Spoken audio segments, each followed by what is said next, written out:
Greetings, brothers and sisters. It's your guy, Mr. Press. First and foremost, man, I want to give praise to the Creator for waking me up this morning.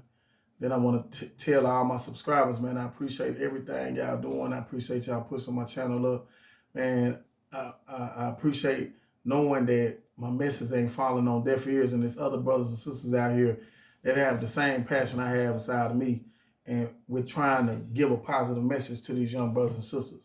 I heard something very, very positive, and I've been heard this before, but it just resonated with me. Um, you got to clean up your mess. You know what I'm saying? I affected my two fall partners, mines. I was the leader in the madness that caused these two brothers to lose. One of them lost 17 and a half years of his life in prison. The other one lost 14 years in prison in his life. And we done since reconciled. As I did time, I ran into him. Now, I tried to unalive the one that told on us all in the county jail. I was messed up in the head, and I was talking to my lawyer. I was in another pod, and I was talking to my lawyer, and he was like, I had a public offender, I had no money, and he was telling me, your fall partners is saying that you the ringleader, you the one did it. And in my messed up mentality, I'm thinking that they shouldn't be saying it. You know what I'm saying? So, make a long story short, I had been in there a couple of months, and I had got cool with the officers and shit. And I had finesse the dude that do the moves to move me over there to where he was so I could smash on him. So I lied to him, told him that he was my cousin, and I need to be over there with my family and shit. I don't know nobody down here.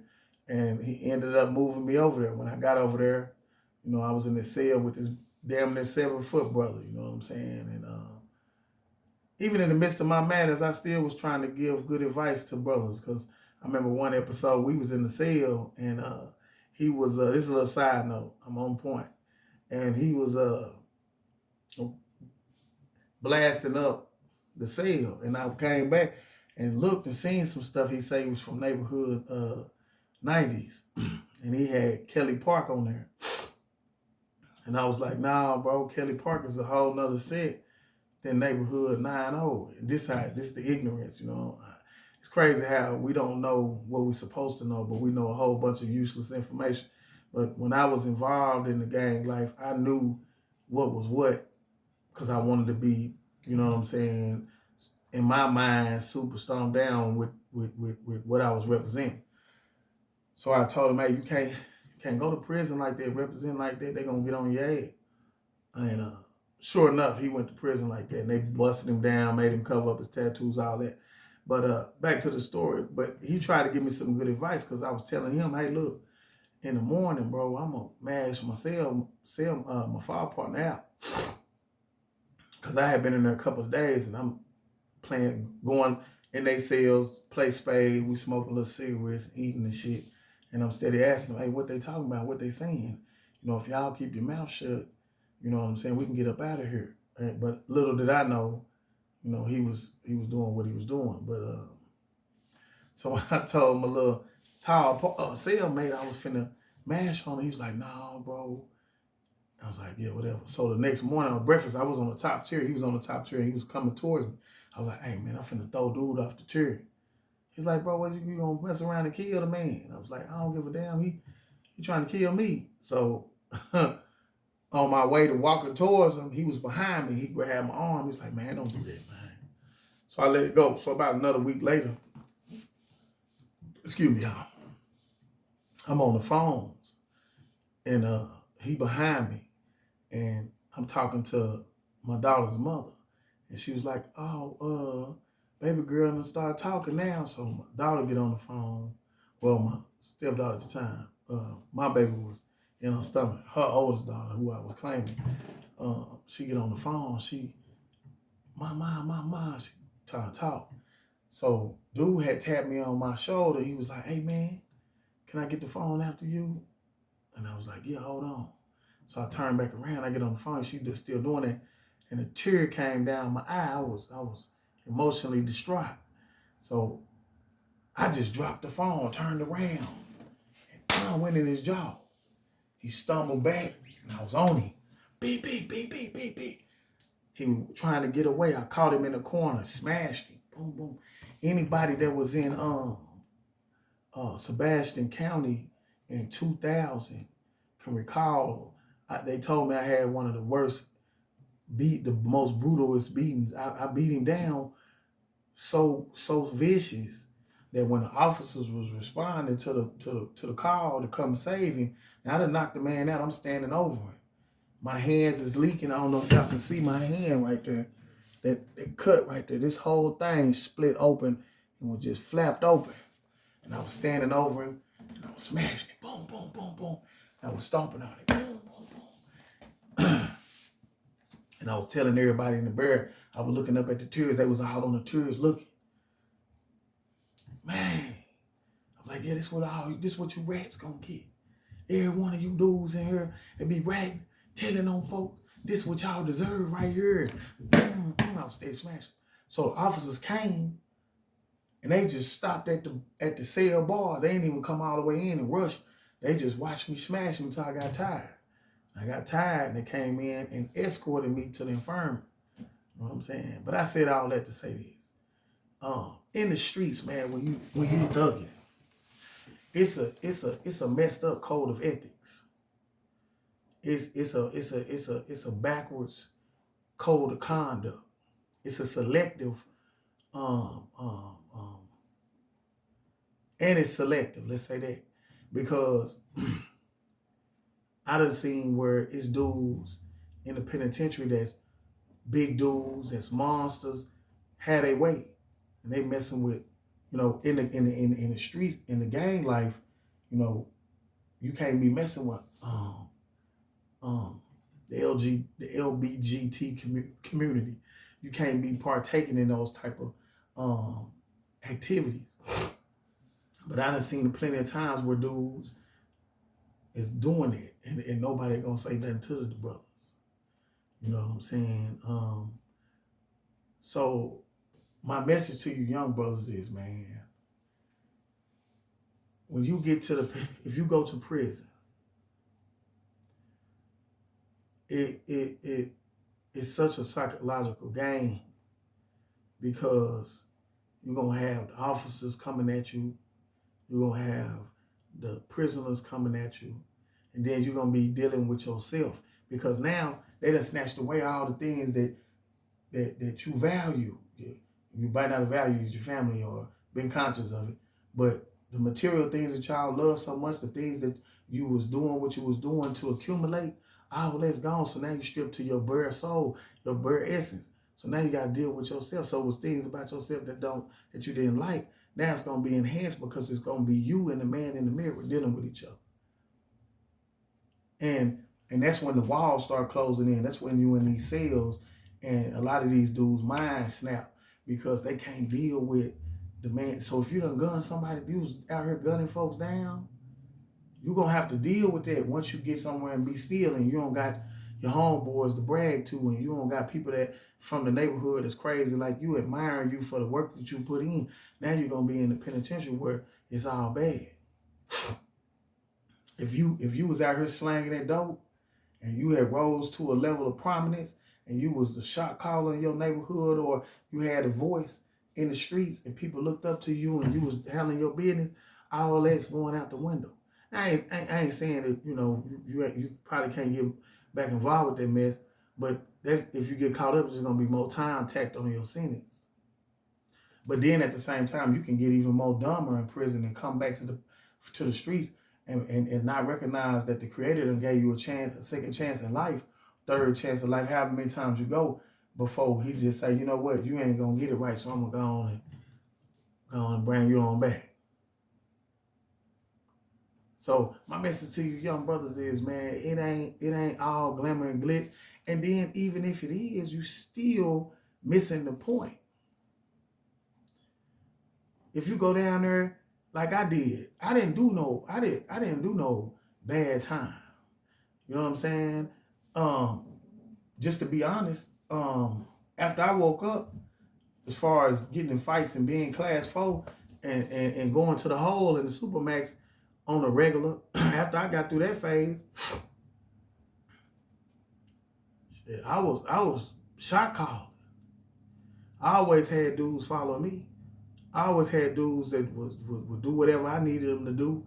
Then on top of that, you know what I'm saying, I was so favored. When I come in the barracks, dudes want to politic with me. They're going to holler at me and bless my game just because they know what type of work I put in. I think after I had been there about 10 years, I was just getting blessings. When the homies got something, they coming to my barracks. Hey, TLP, come here, man. Hey, bro, meet us outside or meet me in the big shower, man. I got something for you. And they dropping out sacks, they dropping out cigarettes, they dropping out cell phones. You know what I'm saying? And I had a cell phone the last 10 years of my time to where I was able to, send my mama money, send my daughter money, send my sister money, send my brother money, pay some bills, put some money up, and live good while I was in prison. But see, the thing was when those blessings when those blessings happened for me, I recognized them as such, and I acted accordingly. I wasn't stingy. I wasn't greedy. I didn't keep all the money for myself and say, you know what, I ain't blessing nobody because then nobody send me no money. I ain't messing with nobody. I'm just keep it all to myself. Nah, when I got a cell phone, the barracks was lit because I let all the brothers. I'm pulling up on dudes. Hey, bro, you called your mama this week? No, man, I ain't got no money on the books. Man, I ain't talked to my folks in a minute. Here you go, bro. Go home, get your album and chop it up with your folks. Yeah. See, I even though, it was kind of, cigarettes, whatever. I was pulling up when I had the bags of cigarettes. Yeah, I'm pulling up. Now I was wrong for the K2. Pulling up on them, giving them that but I had the smoke kind, the regular kind. I wasn't giving them that pass out, that gay dudes. I wasn't giving them none of that weird shit. But the point I'm trying to make with saying all of that was I didn't do no bad time. But by the grace of God, he elevated my mind and put me on a mission. See, I had this mission when I was in prison on the way out. Maybe I can't remember how many years before when I started. Well, hell, man, I had been chopping it up with them youngsters. I was the type of dude that can go in the cell. I can pull up in the monster cell and they knock on the door. Hey, man, let me holler at y'all real quick. And they 6, 7, 8 deep in the cell. They finna go on one. And they'll hear my voice. They'll talk to me. You know what I'm saying? What's up, Pete, man? What you got going, bro? They in here sharpening tones. They in here strapping up. I'm like, what y'all got going? What y'all finna get into? Man, we finna ride, bro. These GD niggas disrespecting us. These Crip niggas disrespecting us. These Blood niggas disrespecting us. These Aryans disrespecting us, bro. The police disrespecting us, bro. We finna ride. I'm like, man, hell no. I'm like, y'all tripping like a motherfucker. Boy, y'all finna get y'all ass bopped. Boy, y'all is finna go to the up under the Supermax. Boy, ain't y'all going back to court. Don't do that. Don't do the goofy. And they're like, big homie, that's what you think they're gonna do, man? Yeah, nigga, you ain't never going home. Boy, you jump on these folks, you stab up some of these dudes, they might die. And for real, bro, I ain't doing no capping. Anybody know me know what's up. And they listen to me. You know, I know that like one time a brother had got into it with another opposition, and it caused a ripple effect to where it was the Crips and the Bloods against each other, and we was out on the yard. They called me out on the yard. I come to the yard. They over there by the handball court. They about 30 deep. My partners is out here. They about 30 deep. They over here. They waiting for me to come holler at them. I said, let me go holler at dude and see what he talking about. I pull up on him. He like, yeah, man, we toned up out here. If y'all homies need some shanks, we got them. Tell them, just pull up over here and we'll give them to them. We finna go on and smash. I'm like, bro, what this is all about? So they told me what it was about. I said, nah, bro, we ain't doing none of that. My team, man, we ain't riding like that. No, sir. Damn, Peter's like, yo, nigga, y'all tripping. Boy, hell no. They was like, All right, bro, we respect that. You ain't got no choice. What you mean? You ain't got no choice, bro. And I went back to my partners. Now they watching every move I'm making because I'm making a decision that's going to affect their life for the rest of their life. And I made the right call. Came right back to them. Hey, look, man, y'all bring y'all ass. We going back in the bed. We going back in. They're like, man, for real, bro. I'm like, yeah, nigga, we not doing none of this shit. You see what I'm saying? So, and for you dudes that been seen my video, that seen all the stories I was talking about how I was smashing on the whiteboards. All that's actual. That's what really happened, because in those situations, that's what it called for. You know what I'm saying? But in no form or fashion am I racist. I'm pro my race all day, every day, and gonna always be like that. I'm standing on nothing but black power, them big facts. And so we had to clash because they standing on, I hate black people. I hate black power. See, I don't give a damn about no white person representing white power and represent their race and want to stay with their race, because I feel the same way. I ain't knocking nobody either. I ain't no hater. I ain't knocking nobody for doing all these other cross things that I do, but that ain't me. That ain't how I was raised. I didn't come from that stock. My folks didn't dress me up like that. They dressed me up to stand strong with this, and that's what I'm gonna do. But I said all that to say this. Yeah, I done made phone calls and it's verification on everything I'm saying. But I done had a call on my phone that when one of the homies in the bear, one of the partners got in the Bears got his head busted. Now, he wasn't one of my guys, but he was a reputable guy, and he got robbed, beat. He got his head smashed while he was asleep, locked in the sock down, and they robbed him. So the brothers from GD that was in another Bears called me because they had all of the Aryans really on they were finna get on their behind. Make a long story short.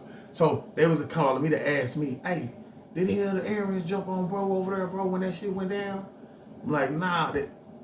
One of the OG Aryans was like, hey, P man, could you tell, bro, man, we ain't had nothing to do with when dude got smashed? Like, nah, it wasn't one of them in sight. Boy, you know that, hell no. Nah. They were like, all right, man, appreciate that. Say their life for y'all that be, thinking that Mr. Press on here just, spewing hatred, because I don't do that. You know what I'm saying? I'm telling y'all rock solid facts and sending y'all and giving y'all messages to realize, hey, listen, everybody ain't gonna get blessed from the Creator to receive information that can stop them from getting killed, stop them from getting unalive, or stop someone from unaliving them. Yeah. Or be able to stop situations from causing your own, or have the heart to do that. Or have the heart to stand up when everybody else on go and want to do dumb stuff. Yeah. See, I done sent a lot of brothers home on positive. I'm talking about. So what I'm saying is, brothers, listen, don't put yourself in situations like this, because you might not be blessed by God. Or you might not recognize the blessing that God gave you. You could be a demon out on these streets, and God put you up for a minute to change your mind and do better, and you can miss the call. By getting around. Because when you get in there, it's just like in the streets, but it's worse because y'all ain't got no distractions. See, out here you got a cell phone. You got your girlfriend. You know what I'm saying? And you can probably miss some BS. But in there, is they bringing it straight to your cell. You can't get away from it. And for your young brothers, y'all ain't equipped. Most of y'all ain't equipped to tell an OG, 2-3 big OGs that fall in there to see if you a crash dummy. Say, hey nigga, hey, we beefing with so and so, boy. You've been running around here. We've been feeding you, and then we've been having our folk put money on your book. It's time to collect. We need you to go on and stab this nigga in the hallway today. We want to be there when you do it, and we want you to gut that boy. We want you to make a statement that we ain't to be played with. And then you knowing in the back of your mind, if I don't do this, they ain't gonna do nothing but stick the young guns on me to smash me out. They're gonna rob me, or they're gonna take all the blessings that they've been giving me away from me. They're gonna take my shoes. I ain't gonna be able to use their cell phones no more. So you gonna do it. But for you young brothers, man, that's watching these videos, or anybody that see these videos and want to share them with your young brothers and sisters, man. Excuse me. It's like I keep stressing. Enjoy this world, man. Enjoy all this abundance of opportunities. Enjoy this. Man, it's so lovely out here. I ain't gonna never forget. Some dudes be hollering about, man, you get out, man, you don't forget all about it. I don't never. That's why I'm telling these stories. But me and my partners, we stay. Some of the good brothers I was locked in with, we still in contact. So we laugh about some of the small petty stuff that be going on, that people be blowing their top over out here, because we free. I'm not playing when I tell y'all I did 2 decades behind bars, day for day. I didn't go to prison and get out after 2 years and do goofy again and go back in. And I did 21 years, day for day. Yeah, so I want y'all to understand, man. Like I keep telling y'all, you fall for the trick. They got a place for you. They're gonna hide you, and your folks ain't gonna see you. When I left the world, like I told y'all, my daughter wasn't even born. I got out the penitentiary. She was 20 or 21 years old. My sister was 17, and she was 38. My nieces and nephews, none of them had been born. They wasn't even thought about. My mama was 38 when I went to prison. I got out, she was 60. Close to, you know what I'm saying? Yeah, my little brother was 7. He was, when I got out the penitentiary, he was 28. So brothers, man, remember what I'm telling y'all, man. Stay out the way. Do the right thing. Keep your head up. Get focused. Don't give up. Don't get to feeling hopeless. You got people that love you. You got people that want to see you succeed. All you got to do is tap in. My daughter called me every day. I say something to these kids every day. Sometimes just take one word, chop it up with them. But yeah, man, y'all keep your head up, Mr. Presser. Hey, hope y'all like the video, like, subscribe, watch the ads, let the phone play or the TV play. Hey, let's keep pushing it up, man. I appreciate y'all support. Till next time, man. Mr. Press, I'm out.